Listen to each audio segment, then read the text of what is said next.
Satan fall like lightning. I saw darkness run for cover,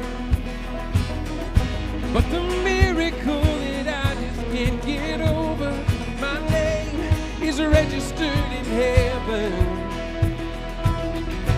I believe in signs and wonders. I have resurrection power. Still the miracle that I just can't get over, my name is registered in heaven. My God, it belongs to you forever. This is my testimony from death to life, 'cause grace rewrote my story. I'll testify by Jesus Christ the righteous, I'm justified. This is my testimony. This is my testimony.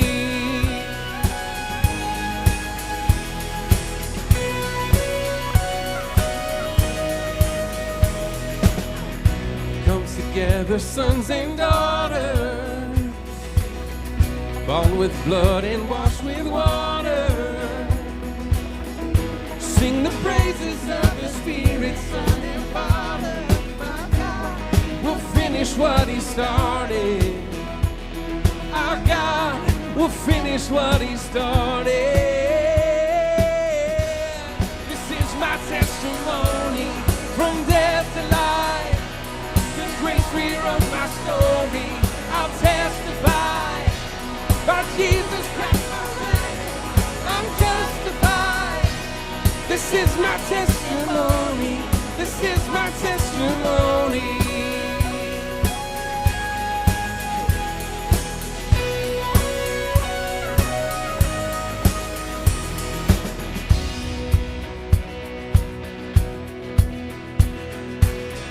If I'm now dead, you're now done.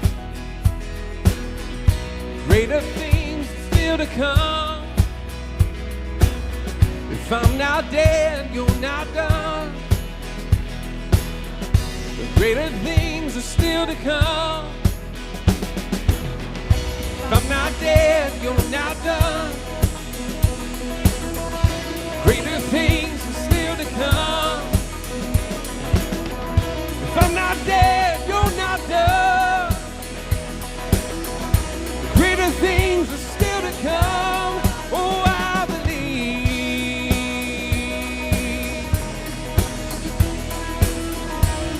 This is my testimony from death to life. This grace rewrote my story. I'll testify by Jesus Christ the righteous, I'll justify. This is my testimony. Oh, I'm alive. This is my testimony from death to life. 'Cause grace rewrote my story. I'm justified by Jesus Christ the righteous. I'm justified. This is my testimony. This is my testimony.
That's right, Easter is just 2 weeks away. And you can join us on Easter at 9, 10, 11, and noon. That's right, we're adding a fourth service at noon. And all 4 times are going to be online and in person both. So no matter how you join us, we'll be there together on Easter. And invite someone. Easter is one of the Sundays that people who normally don't attend church, they choose to go to church. So there's no better time to invite a friend. Before I get too ahead of myself, thanks for joining us here. My name is Reed, and if you're wondering if I look a little new or different, you're right. I'm the new Connections pastor here, and I'm excited to be here at the Ridge. I'm excited to join you and get to be a part of this team. Looking forward to get to know you as well. If you're new to the Ridge too, like me, and just really want to welcome you and say thanks for being here. If you'd like, you can text hello to that number on the screen, and we'll reach out to you this week. Plus, when you do that, we've got a gift. Just a small gift to send your way, saying thanks for trusting us with your information, checking us out. If you give through the Ridge, we are so thankful for your partnership. If you don't consider yourself a giver at this time, but you're ready to take that step, we wanted to give you a couple ways to do that. First is you can text GIVE to that number on the screen, and you can give via your phone. But you can also visit theridge.org/give, and that page has instructions for online giving as well. No matter how you give, really, we just want to say thanks. Right now, you're going to have the opportunity to take communion if you want to. If you're joining us in person, you'll find a cup under your seat that has a small cracker and then a thing of juice. If you're joining us online, all you need is some bread, a cracker, just something near you that you can eat, and juice or something that you can drink. When we take communion as followers of Christ, what we're doing is we're remembering Jesus who died on the cross for us. The bread represents his body, and then the juice represents his blood shed for us.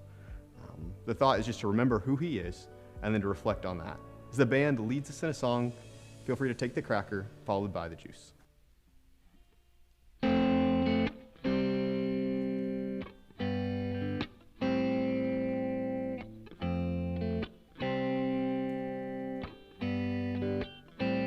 I count on one thing, the same God that never fails will not fail me now. You won't fail me now in the waiting. The same God who's never late is working all things out. Is working all things out. Oh yes, I will lift you high in the lowest valley. Yes, I will bless your name.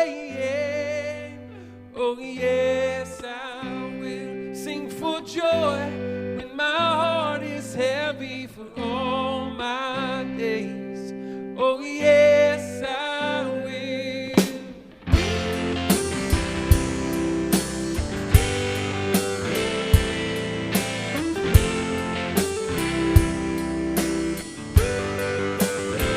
I count on one thing, the same God that never fails will not fail me now. You won't fail me now in the waiting. The same God who's never late is working all things out. He's working all things out. Oh yes, I will lift you high in the lowest valley. Yes, I will lift your name. Oh yes, I will sing for joy when my heart is heavy for all my days. Oh yes, I will. For all. Would you please stand and sing with us? I choose to praise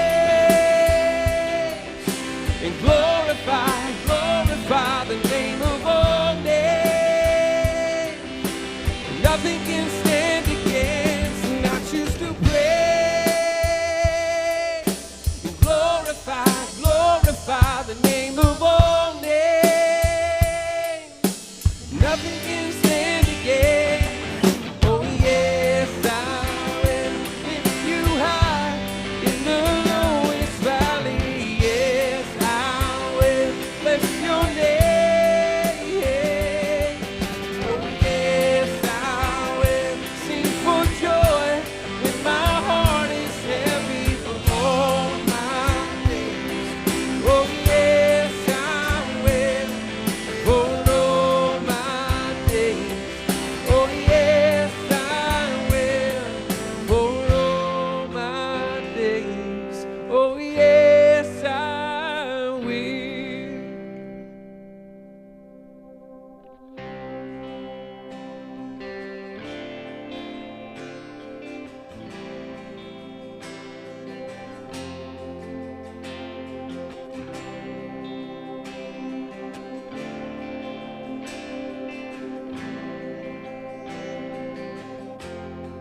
I carried a burden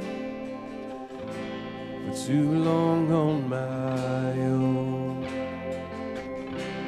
I wasn't created to bear it alone. I hear your invitation to let it all go.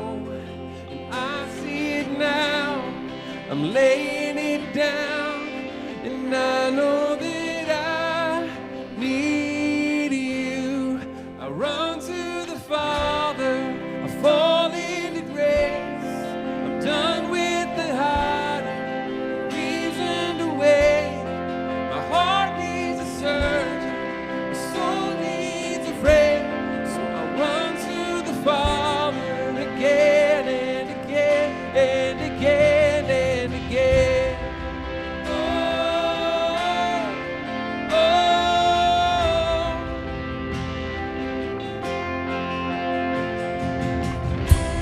You saw my condition,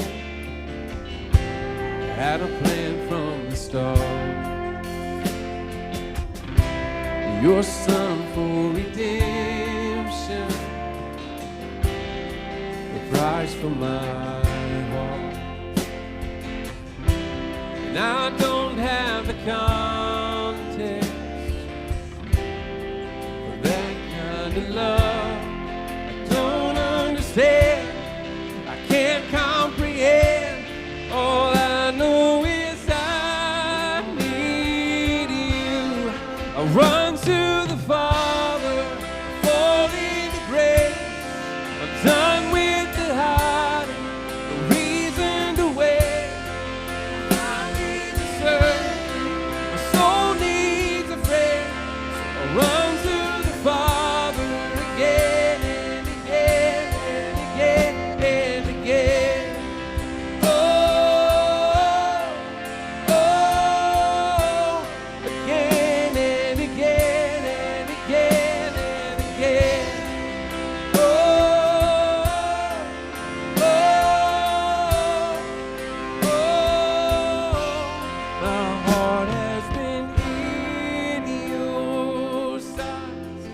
long before my first breath, running into your arms. He's running to life from death, and I feel this rush deep in my chest.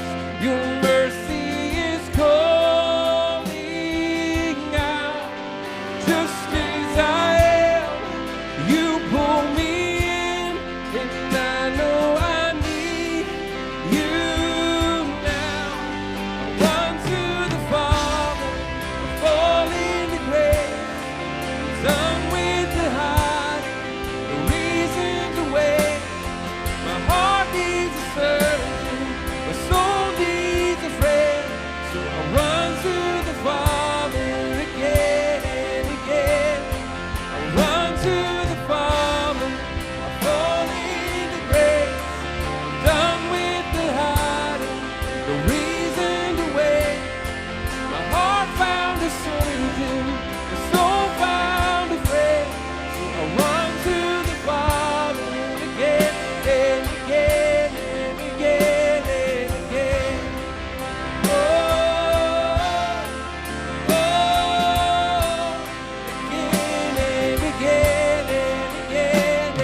Would you pray with me, please?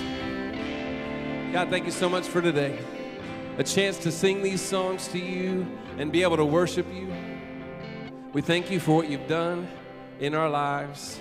We thank you for your care and the way you provide. Thanks for letting us run to you over and over and over again in our life. God, we know we need you and we trust you. I pray that our actions, I pray that our day-to-day lives would reflect that. We pray this in Jesus' name. Amen. You guys can have a seat.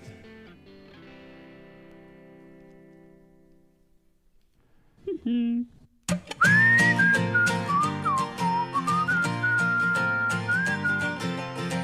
your car is broken too, there's only one thing you wanna do. Open your mouth and let it spew. But I am telling you, stay positive.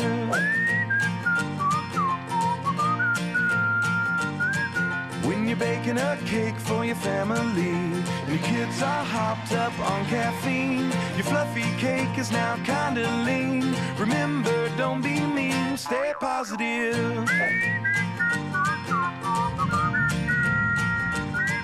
When your bank account is close to red, you want to cry yourself to bed. It could be worse, you could be dead. Remember what I said, stay positive.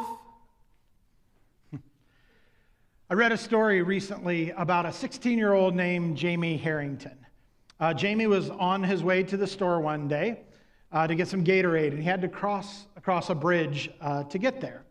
And he saw a man at the bridge when he got there, sitting on the ledge of the bridge on the railing. And he sees him sitting there, and as Jamie walked by, he asked the man, "Are you okay?" But he could tell from the look on his face that, well, he wasn't okay. There were tears streaming down his face. And so Jamie pled with him to come down off the railing. And eventually he convinced him to come down and have a seat with him on the curb on the sidewalk. And they talked for about 45 minutes about how he was feeling and the reasons why he was feeling the way he was feeling. And eventually Jamie had to go after those 45 minutes had passed. And he had something else he had to do, but he knew he couldn't just leave the man there, that he needed so much more than just a chat. And so he offered to call an ambulance. And the man pleaded with him not to do that. He said, "No, I'll be fine. I just need to get up and walk around a little bit." But Jamie was persistent because he knew there just needed to be more.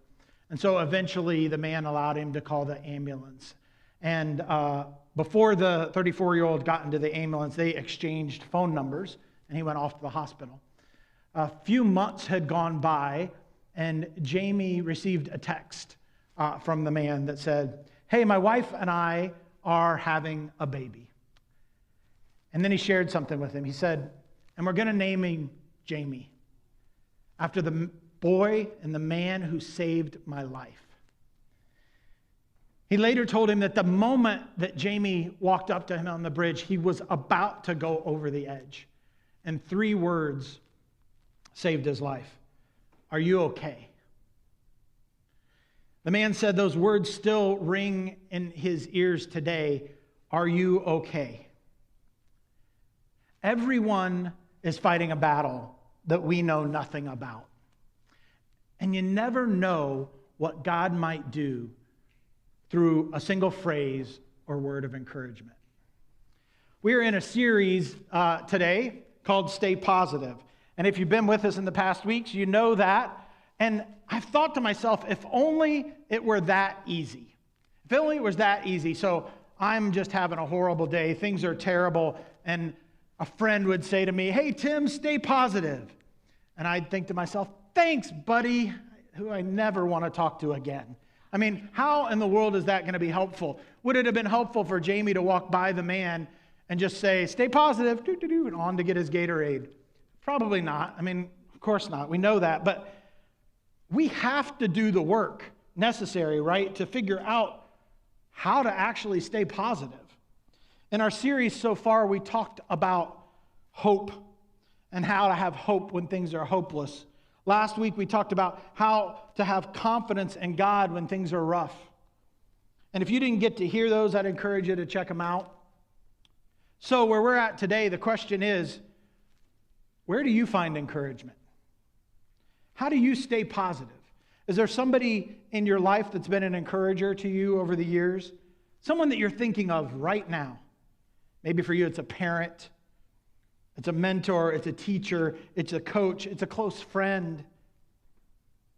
Have you ever noticed that they can encourage you without complimenting you?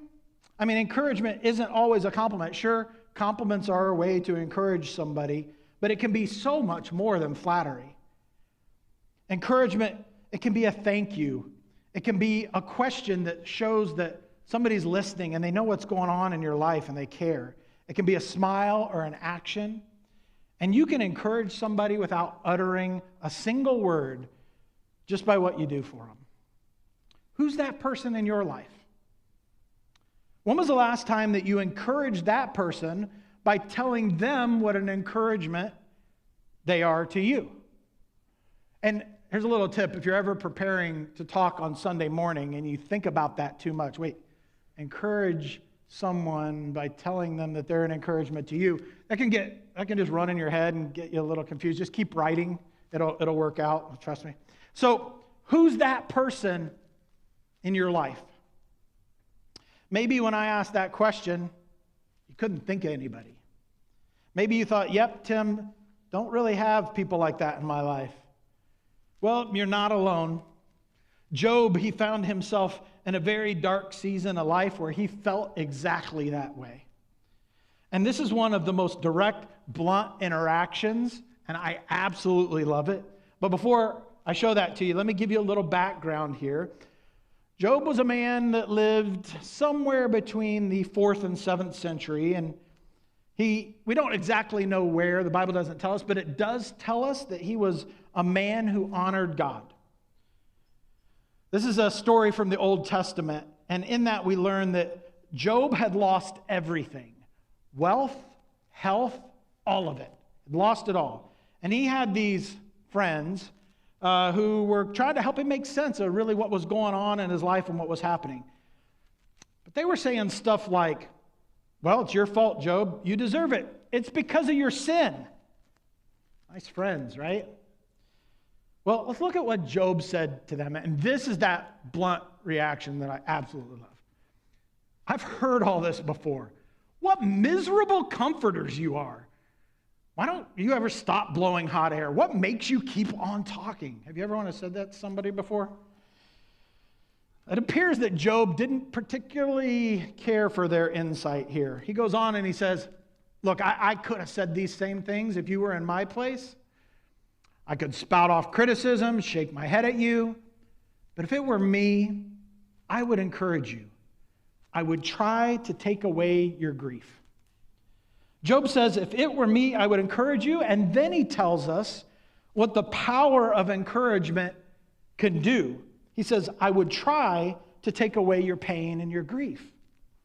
Can it? Can encouragement do that? I don't know. But it can change your perspective. And that's pretty powerful stuff. Encouragement, it can actually change how we're feeling. Wow. We have no idea what God might do through a single phrase or word of encouragement. You know how Job knew what encouragement could do? Well, it's the same reason that I know what it can do. It's the same reason that you know what it can do in your life. I know encouragement works because I know exactly how it makes me feel. I know that what it does over time, I've come to recognize that sometimes I need that. And those that have encouraged me over the years, many of them have no idea how God used those words of encouragement in my life. My youngest son, he's 16 years old. And Vicki and I learned last year that he wanted to swim. The coach apparently went around and said, we need more boys for the swim team. And he said he and a buddy decided that they were going to give it a try. Well, we were quite surprised that he said he was going to do this, honestly, because our assessment of his swimming ability up to that point was based merely on the fact that we had returned home from vacations and he did not drown when we were on vacation. That was it. That's all we knew. So it'd be an understatement to say that we were a bit concerned for him because we knew how brutal the environment could be in high school sports. But to our surprise, high school swimming, that environment, was unlike anything we had ever experienced before. Swimmers and coaches, they really do ooze with encouragement for one another. It's like nothing I've ever seen before. Individuals encouraging individuals, opponents encouraging opponents.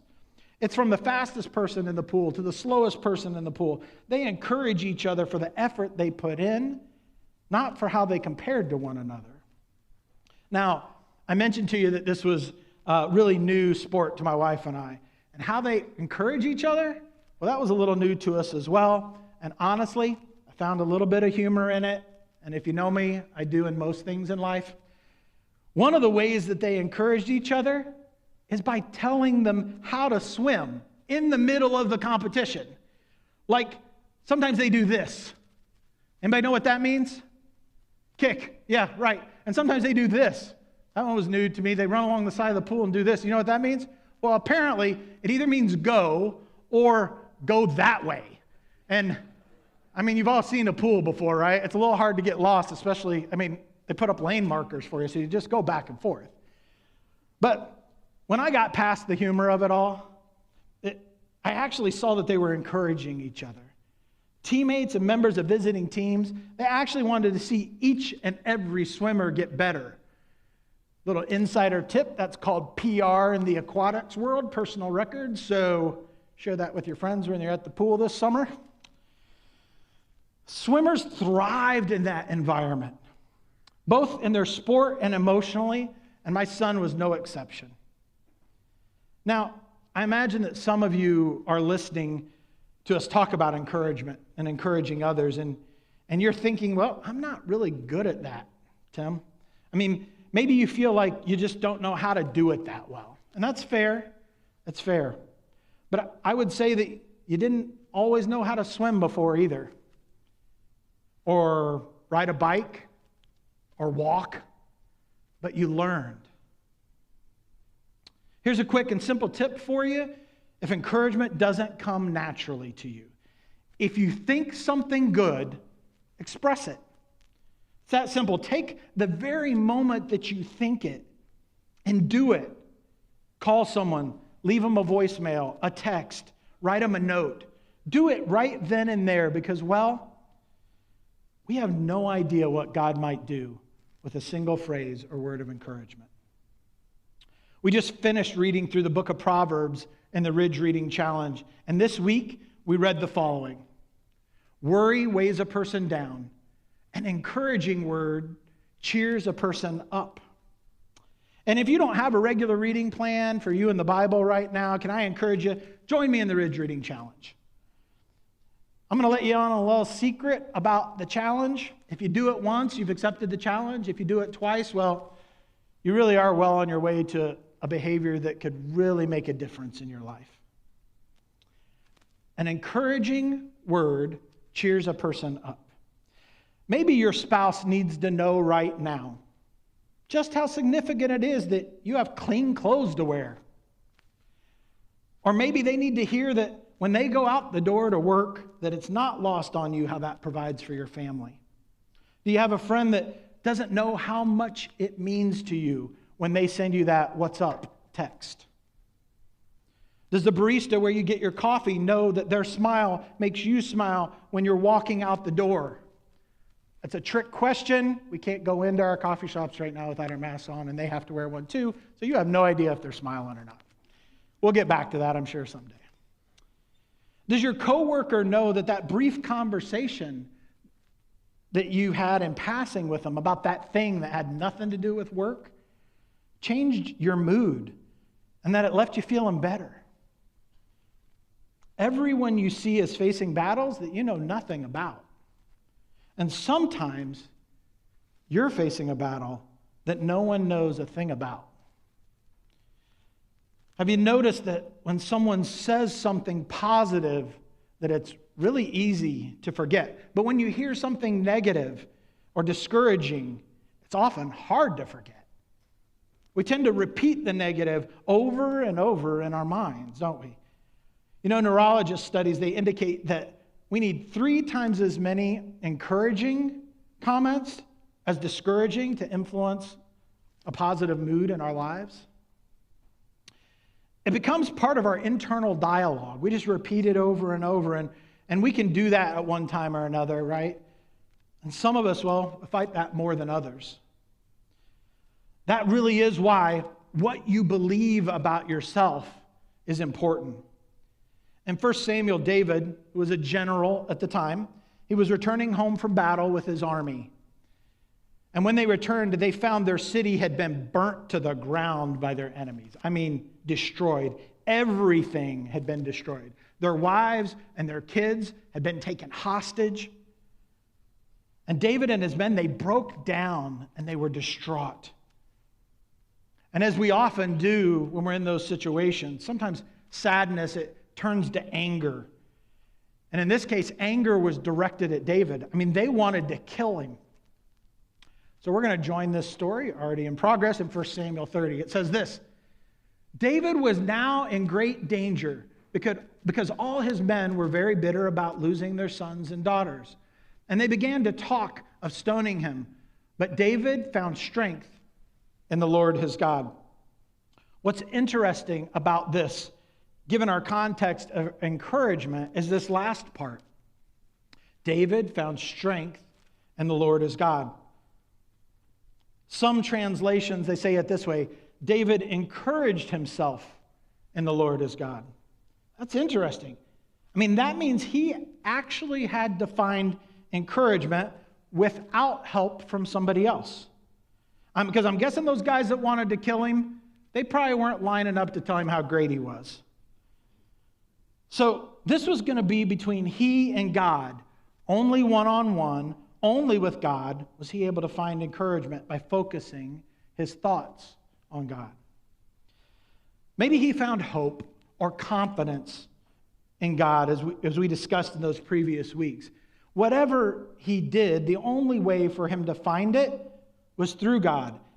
He didn't have anybody around him that was going to do it for him. If you've ever felt like this, I want to read to you what David wrote. You may be able to relate to this sometimes in life. This is like taking a peek into David's journal. And it's just an example of how to find encouragement when there isn't anyone around us that's going to do it for us. And David's real honest here. This is Psalm 39, 9 through 12. He says, "Have mercy on me, Lord, for I am in distress. Tears blur my eyes. My body and soul are withering away. I'm dying from grief. My years are shortened by sadness. Sin has drained all my strength. I am wasting away from within. I'm scorned by my enemies and despised by my neighbors. Even my friends are afraid to come near me. When they see me on the street, they run the other way. I'm ignored as if I were dead, as if I were a broken pot." You ever felt like that? That's without a doubt a man that is pouring out to God what he's going through. And if you were here when Adam spoke 2 weeks ago, or you saw it, this is the moment where David is catching his thoughts, okay? And if you have no idea what I'm talking about in that, go back 2 weeks, watch that message. But if you need to find encouragement on your own, this is the kind of place that it starts, by telling God exactly how you're feeling. Catch those thoughts. Catch the thoughts about yourself that don't align with what God tells you is true. When David understood his thoughts, that's when he knew how to catch them. He began to challenge them and bring them in line with what God thought about him. He says this: "I can never escape from your spirit. I can never get away from your presence. If I go up to heaven, you're there. If I go down to the grave, you're there. If I ride the wings of the morning, if I dwell by the farthest oceans, even there your hand will guide me and your strength will support me." David was encouraged by reminding himself that no matter how in distress, drained, saddened, or alone he felt, God was always there. That's how he challenged his thoughts, right? By focusing his thoughts on that truth. That truth encouraged him. Note, I didn't say it instantly changed his feelings. It is, however, is the truth that offered him encouragement. And I imagine this wasn't the only time that David had to remind himself of this truth. And that's where the change it part of catch it, challenge it, change it comes in. When we practice catching our thoughts and challenging them with God's truth, over and over and over, things begin to change. God changes your perspective. We have no idea what God might do through a single phrase or word of encouragement. Sometimes you're the encourager, and sometimes you're the one being encouraged. Sometimes you're the boy walking across the bridge, and sometimes you're the man sitting next to him on the curb. And sometimes, as in the case of David, you're both. If you thought about something that you appreciated in someone recently, don't wait. Tell them now, right now. If you know someone that needs encouragement, you can take out your phone right now and you can send them a note. Don't let the moment pass. As a matter of fact, I want to challenge you with something. Will you encourage at least one person a day this week? Starting today, that's one time for 7 days. It can be a text, a call, an action, a gesture. You could do this to them. I don't know if they'll know what that means if they didn't see this, but give it a shot. Take that challenge, one time a day, every day this week, to encourage somebody. Don't walk past them on the bridge and not say anything, because you never know if they're on the edge in that moment. Take a moment, sit down with them and talk with them and encourage them, because we never know what God might do with a single word or phrase of encouragement. I want to take that moment right now to talk to some of you that may need encouraged. If that's you, maybe you're drowning right now in the negativity of life. Maybe your internal monologue is screaming out your imperfections. It's feeding your insecurities. Maybe for you that thought has led to sadness and loneliness and despair. Or maybe you're past all that and you're well on your way to bitterness and anger because you think it's safer. You've learned over the years and you think that offers you protection. And maybe you've lost connection with the hurt because you've masked over it. If that's you, let me encourage you. You can face it. If your marriage and your job and your family are a mess and they just seem out of control, let me encourage you. God wants you to call out to him. If you're overwhelmed right now with depression and anxiety, let me encourage you. With God, you can overcome it. And if you think no one can relate, let me encourage you. You're loved by Jesus, who walked in our shoes, who experienced all that we have experienced. And if you're filled with shame, let me encourage you. You are not the lies that you believe and that you tell yourself. God does not see you that way.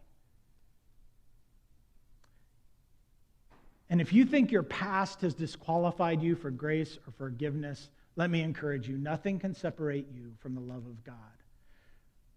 And if you think you are beyond the point of no return and that you're forever broken, let me encourage you. You are loved by the one who conquered death and overcame the world. Let me pray. God, I pray for those that need encouragement in their life right now. I pray that they would see how perfectly loved they are by you. I pray for those of us that know that and that you've called to be encouragers, that you would challenge us this week to find one person a day to encourage, because we never know what you might do with that, how you're changing lives. And I thank you for your perfect example of love and your son Jesus and all that you've given to us. And it's in your name I pray. Amen. Thanks again for joining us today. If you're taking Tim's challenge to encourage one person every day this week, we want to know. Tell us in the comments so we can encourage each other throughout this week and cheer you on. If you personally needed that encouragement that Tim gave, or you'd like to talk with someone, maybe you've got some questions, we would love to take some time and connect with you. You can text CHAT to 812-408-1188 and we'll give you a call. Or if you're interested in being a part of our baptisms next week, you can text chat to that same number and then just let us know that you're interested in learning more about being baptized. Also, coming up next week, we've got what we call a Vision Sunday, where you get to hear more about what's next for the Ridge, what makes up the DNA of our church, and even what Easter's going to look like the next weekend. So it's a Sunday you're not going to want to miss. Thanks again for joining us, and we'll see you next Sunday, online or in person.